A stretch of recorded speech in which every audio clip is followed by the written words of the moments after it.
चलिए हम इस कथा को 5 मिनट में लेकर आगे, अजामिल की कथा को 10 मिनट लेकर आगे विराम दें। महाराज नाभि और मेरु देवी के पुत्र हुए ऋषभदेव। ऋषभदेव के 100 पुत्र हुए।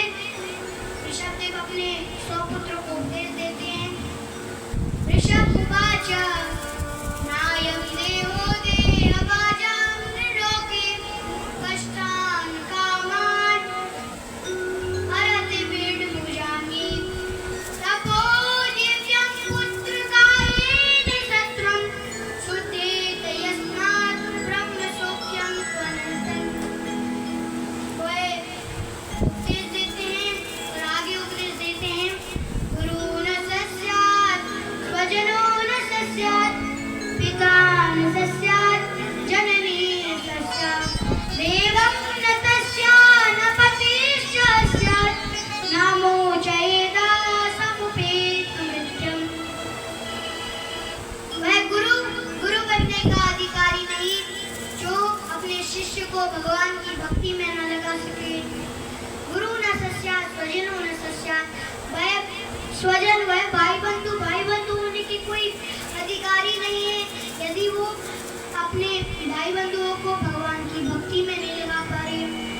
वह पिता बनने का कोई अधिकारी नहीं यदि वो अपने पुत्र या पुत्री को भगवान की भक्ति में नहीं लगा पा रहे। वह माता बनने के अधिकारी नहीं है कि यदि वो अपने पुत्र या पुत्री को भगवान की भक्ति में न लगा सके।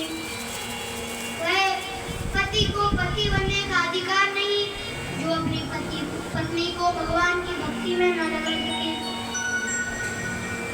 ऐसे किसी को कुछ भी बनने का अधिकार नहीं यदि वो भगवान की भक्ति में न लगा सके।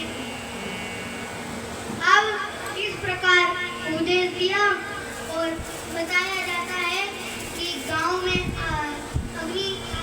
अग्नि जल गई थी। गांव के जो जंगल हैं तो उसमें ऋषभदेव प्रवेश कर गए थे। ऋषभदेव जब मलमूत्र छोड़ते थे तो 80 मील में उनकी मलमूत्र की सुगंध आती थी। 80 मील पर वायु आकाश में बहुत दीप्यमान होती थी और वो बताया गया पुराणांतर कि वो जंगल की आग में चले गए तो उनका वो चले गए। अब एक उनके ज्येष्ठ पुत्र भरत महाराज एक मृगा के संग थे। भरत धरी मृग दे तुलसी उनकी कौन गति जो घर घर करत सती।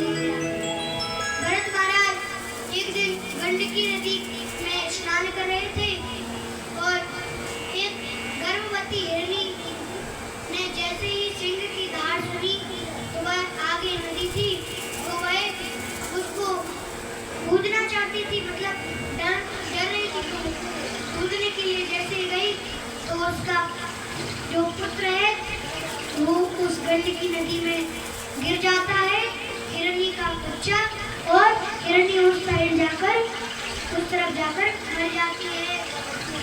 तो भरत जी देखते हैं तो भरत जी उस हिरनी के बच्चे को लेकर आते हैं और उस हिरण के बच्चे को लेकर आते हैं और उसका पालन पोषण करने लगते हैं। अब वो उसमें जब लग गए उनको प्रेम हो गया उस मृग से। एक दिन वह मृग चली जाती है गुस्सा होकर। भरत जी सोचते आ जाएगी अभी, किंतु नहीं आई। फिर उसको ढूंढने जब निकले तब ढूंढते कहीं ना मिली।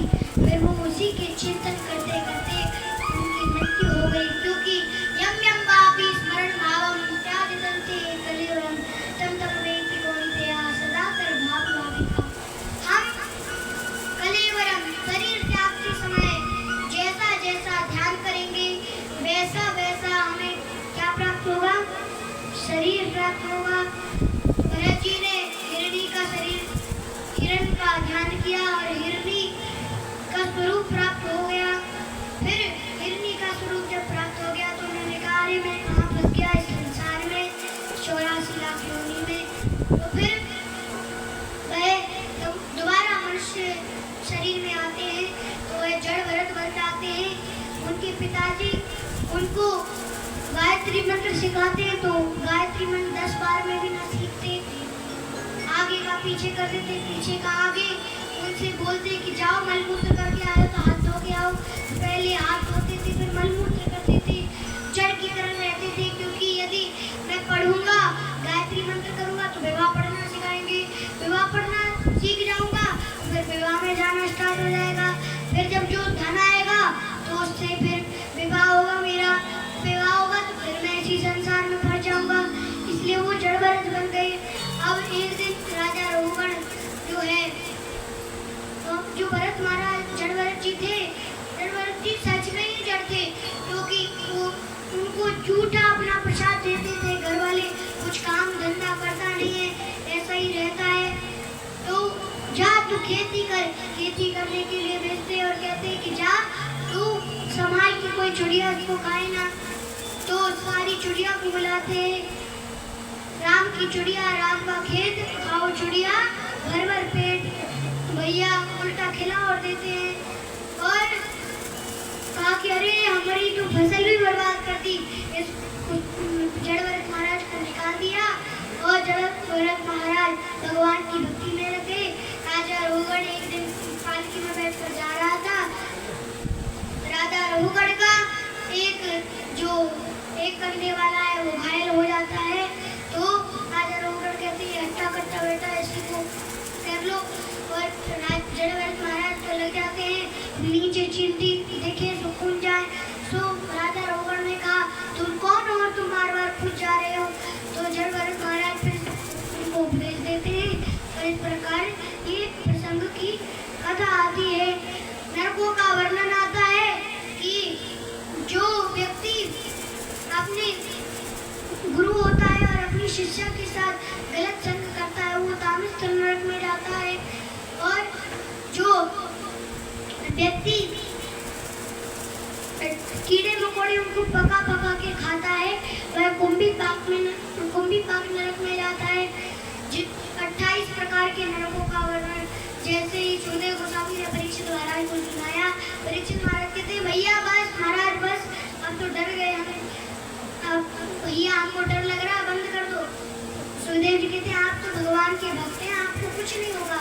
तो फिर कहते हैं कि बताओ इसका कोई प्रमाण है। परीक्षित महाराज कहते हैं, सुखदेव गोस्वामी कहते हैं हाँ, एक अजामिल नाम का व्यक्ति था,